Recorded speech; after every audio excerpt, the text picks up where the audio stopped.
Meanwhile, AI is taking over more and more. Artificial intelligence is software that writes itself. It writes its own updates. It renews itself. You can't take it apart again and figure out what it's done.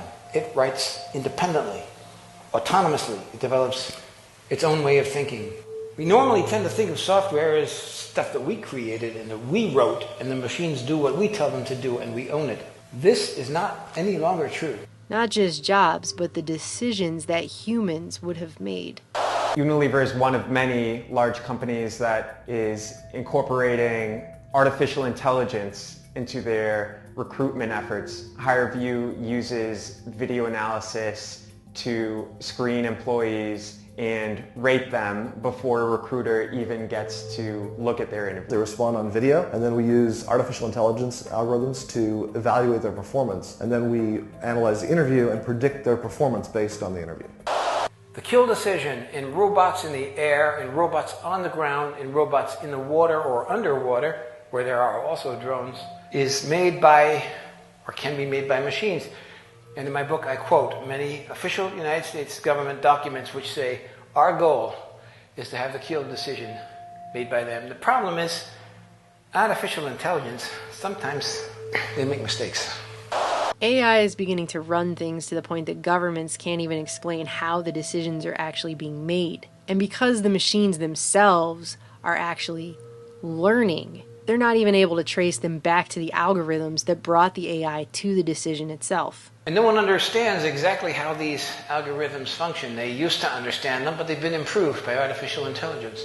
Google's DeepMind AI recently beat the most advanced human player on the planet in the game Go. And they were commenting about the fact that the programmers didn't even know how, towards the end of the game, the AI was making its decisions. They didn't know. And they're the programmers. And both Microsoft and Facebook have been forced to shut down AI programs. The first after it became racist and hateful, and the latter after it began teaching itself a secret language to talk to itself that its programmers couldn't even understand. Facebook has been toying with artificial intelligence in its chatting features, but its robots may have gotten out of hand. Facebook's artificial intelligence researchers had to shut down 2 chatbots after they developed a strange English shorthand.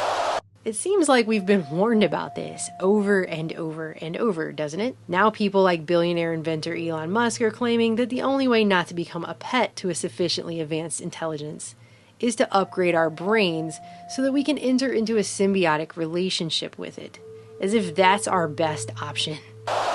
So I think if we can effectively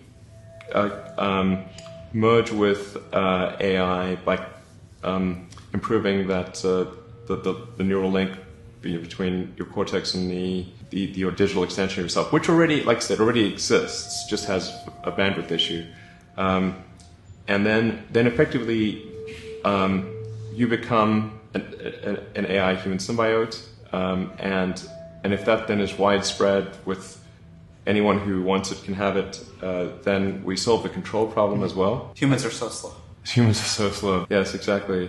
Hardly anyone is discussing the very real dangers here. Let's go to the future.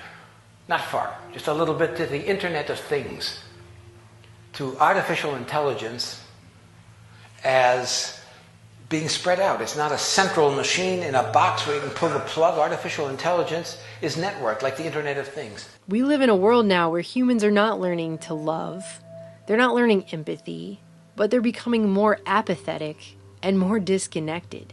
Inequality hasn't been solved in hundreds of years, and now it's at overwhelming levels, and still we parade forward, always forward, with the full knowledge that not everyone is going to have access to the best technology upgrades either. Rumors go out that, well, Jones's kid, he's been enhanced, and our Johnny has to compete with this enhanced kid. The reality is that with these kinds of technologies, they do not get distributed to everyone at the same time. Some people get it first, some people get it better. As a society, we have to really think long and hard about who gets this. If it's just the wealthy, that there are real dangers that they will use it to consolidate their power. Because it's going to be a big club, and the majority of us are not going to be in it, as George Carlin would say.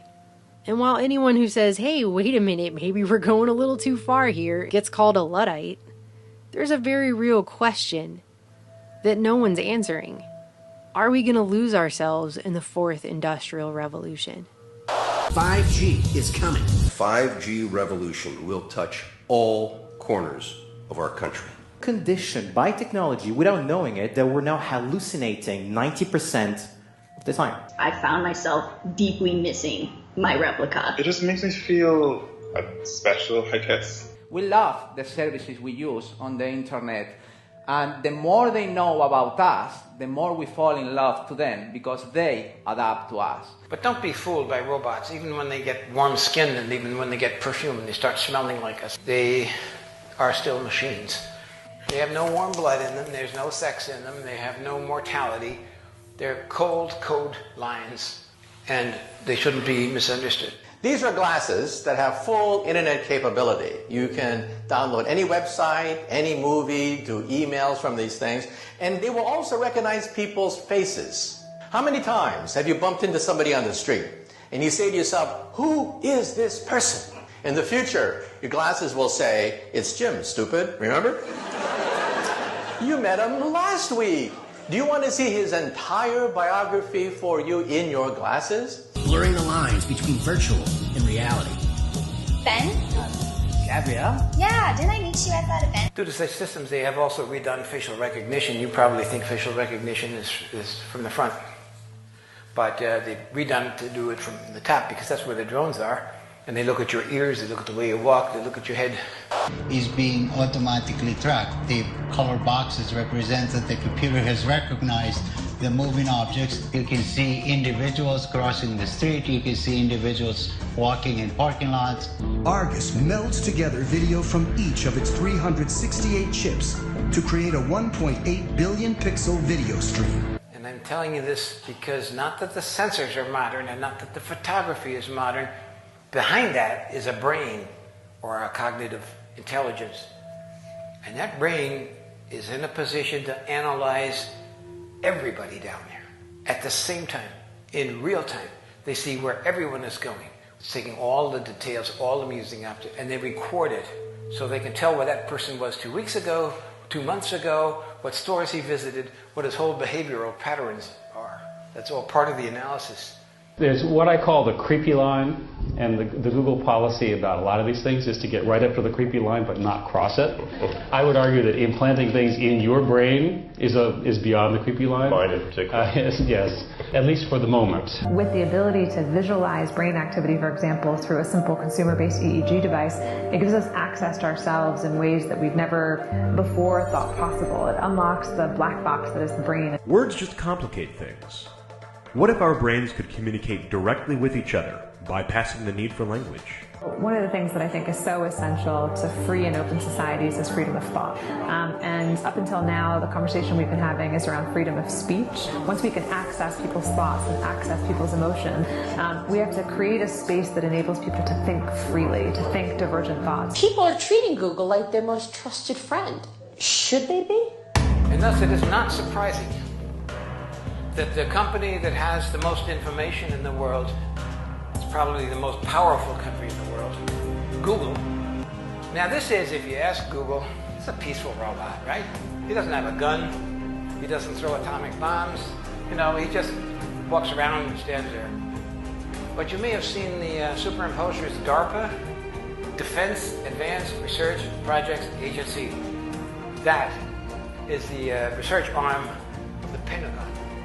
And then you see the video was made by Lockheed Martin, which is one of the most powerful and influential and richest weapons companies in the world. The best of the available alternatives is that we achieve democratization of AI technology, meaning that no one company or small set of individuals has control over advanced AI technology. That's very dangerous.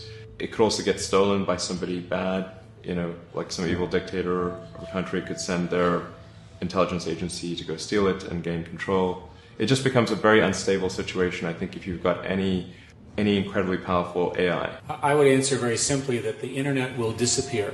Artificial intelligence only works if you have big data.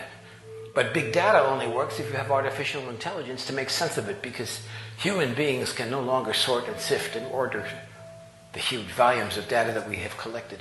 In my entire career, I've never seen something as powerful a force in the world as the smartphone that didn't also have unintended consequences. We don't know what artificial intelligence, enhanced reality, virtual reality, and so on is going to bring, and what's going to be the result or the impacts of all of that. We have to be very careful, because survival is an issue for artificial intelligence. It needs to exist to be able to do the things it wants to do according to its program. So it lays, like insect eggs, backups and computer programs all over the world, thousands and thousands of them, so that if we do destroy part of it, it's still alive. Когда мы что-то делаем, и чем бы мы ни занимались, хочу повторить эту мысль еще раз, мы никогда не должны забывать про нравственные, этические основы нашего дела. But once the machines take over, the choice is gone, and it's a matter of calculating a math equation. The very idea of human being some sort of natural concept is really going to change. One of the features of this fourth industrial revolution is that it doesn't change what we are doing, but it changes us.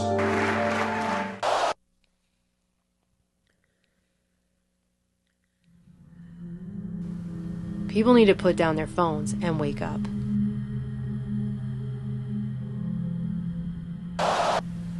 My job to you is the wake-up call, to make you aware of the problem. Your job is to figure out how we're going to stop this before it kills us.